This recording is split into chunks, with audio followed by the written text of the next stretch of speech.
त्यातली भिक्षुकी त्यातलं सुपारीचं बाग आहे असं माझं सगळं चाललेलं आहे. आता आपण आंब्याची पेटी कशी भरायची ह्याचं एक थोडासा आता आपल्या तांदळाचं जे पीक येतं आपल्या घरातलंच त्याचा जो राहिलेला पेंडा आहे तो आता बाबा दाखवत आहेत.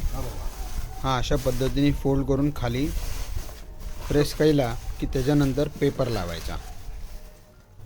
हा आपण पेपर घेतला.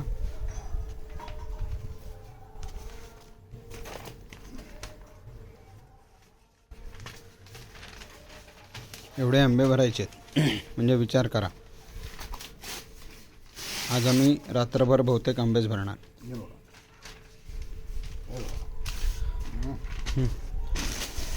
काय आणखी तुकडा पाडला म्हणजे ते काय उघडा पडतो हे असं व्यवस्थित त्याला हे होतं. ओके. आता हा आपण हँड ग्रेडिंगनी सॉर्ट केलेला 2 डझनचा आंबा आहे जो बाबा पेटीमध्ये भरत आहेत. साधारण तुम्ही पाहू शकता. बाबा याचं साधारण एका आंब्याचं साधारण काय वजन असू शकतं? 250-300 ते 300. ओके. हे थोडं छोटं फळ वाटतं आहे. साधारण ज्यावेळेला आपण बागेतनं हार्वेस्टिंग करून आंबा आणतो तेव्हा असलेलं त्याचं वजन आणि पिकल्यानंतर पूर्ण त्याचं असलेलं वजन याच्यामध्ये तफावत जाणवते कायम. कारण की आंबा पिकला की तो श्रिंक होतो, त्याचं वजन घटतं आणि साधारण 20 ते 30 ग्रॅमचा फरक किंवा 40 ग्रॅमपर्यंतचा पण फरक पडू शकतो आंब्यांमध्ये. आणि ही अशा पद्धतीने आपण पहिला लेअर तयार केलेला आहे. हा बघू शकता तुम्ही.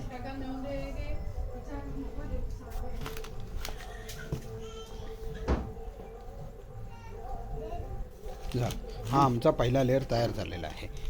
हा अशा पद्धतीने हँड ग्रेडिंगने आपण आंबा बसवतो आणि फुल साईज आंबा असल्यामुळे तुम्ही बघू शकता अगदी इकडं घट्ट पेटी बसलेली आहे.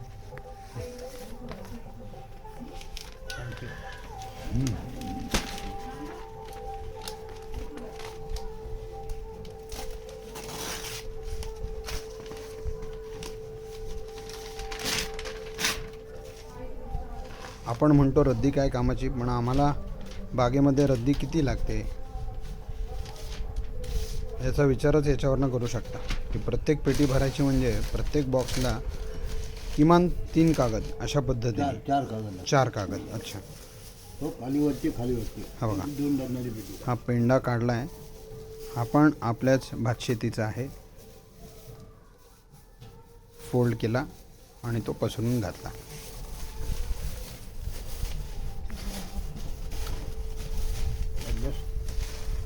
काय त्याला हे येतं इकडे तिकडे सरकायचे नाही. हा हात लावून देऊ का?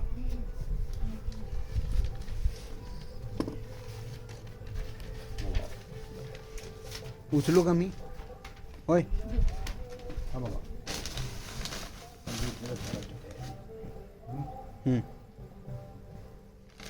पहिला लेअर भरून झालेला होता. हा आता दुसरा लेअर भरण्याचं काम चालू आहे.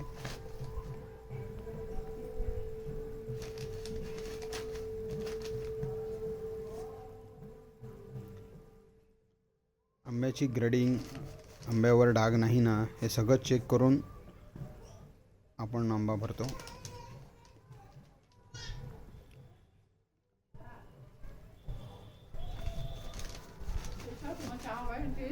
नको नको.